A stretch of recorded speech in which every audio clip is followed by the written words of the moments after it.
renúncia. Espero que esse meu ato ajude a restaurar o nosso país. Agora, na rota da política.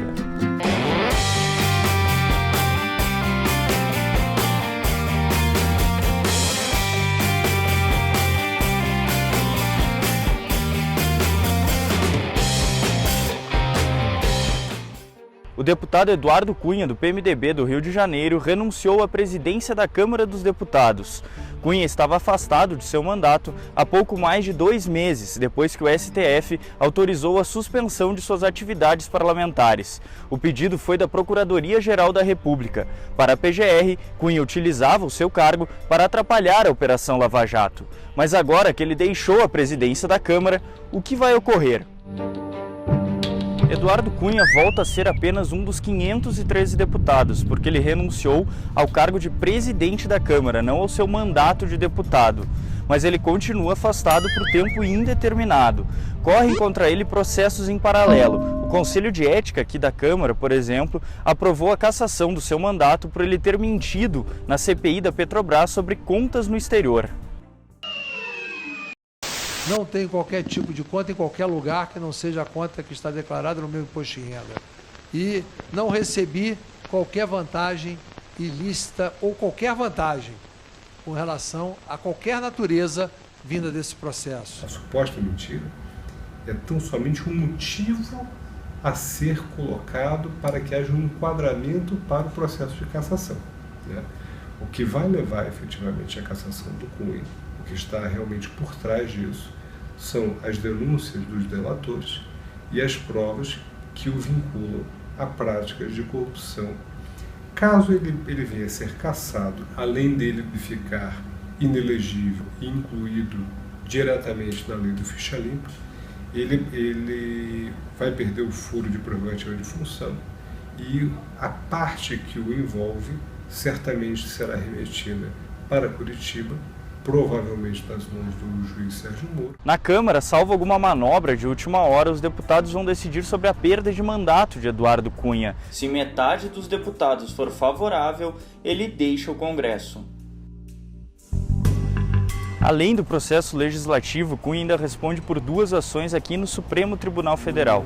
Em uma delas, ele é acusado de receber pelo menos 5 milhões de dólares no esquema de corrupção da Petrobras. Na outra, são investigadas contas secretas na Suíça atribuídas ao deputado. Se porventura, vamos supor que ele seja condenado efetivamente alguma pena, vamos botar um exemplo de 10 anos, tá?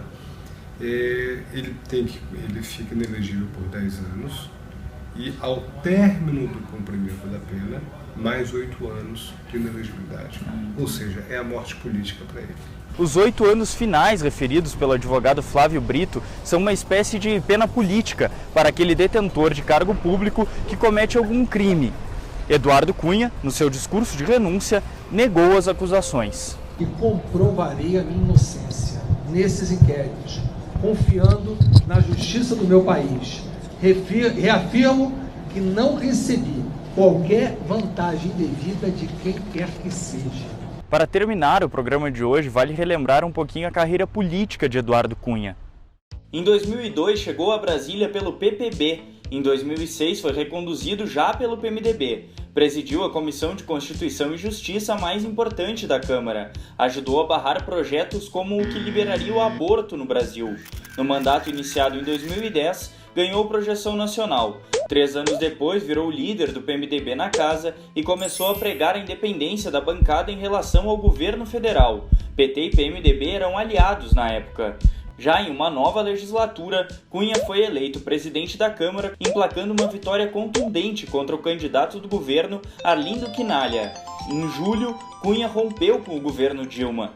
Nos meses subsequentes, a Procuradoria-Geral da República pediu ao Supremo para investigar o deputado por esquemas de corrupção envolvendo a Petrobras.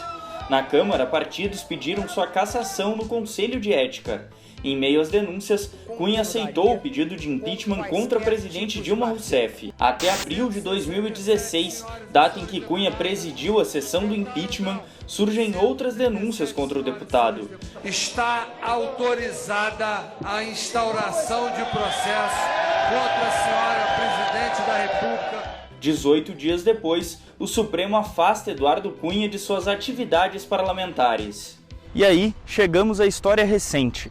Desde então, a Câmara dos Deputados anda um pouco parada e confusa. No próximo programa, eu explico o que acontece com a presidência da Câmara. Eu sou Fernando Rota, direto de Brasília. Até mais!